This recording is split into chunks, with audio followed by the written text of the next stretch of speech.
Hey guys, what's up? In this video, I'm gonna show you how to install iOS launcher in Infinix Hot 40 Pro device. So as you guys know that we don't have default launcher of iOS, but we can use third-party applications. So all you guys have to do just go to Play Store and here search for iOS launcher 17. So this one is the launcher. So just install this application. Okay, after that click open. As you see, this action may contain ads, so that's mean this application contains some ads, but don't worry, it's a free application. Just close this and set the language here. After that click continue. Now tap to next, and get started. If you want to select a wallpaper of iOS, you can select it and then click continue. Just go back.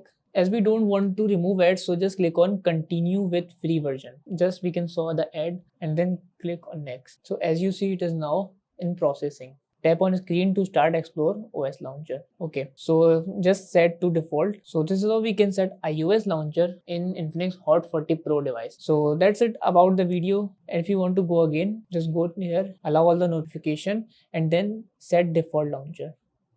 So if you want to convert it into a launcher OS, so just tap here. So it will be on iOS launcher. So that's it about the video. If this video helped you guys, kindly like the video and follow us for more tips and tricks. See you guys in the next video. Take care.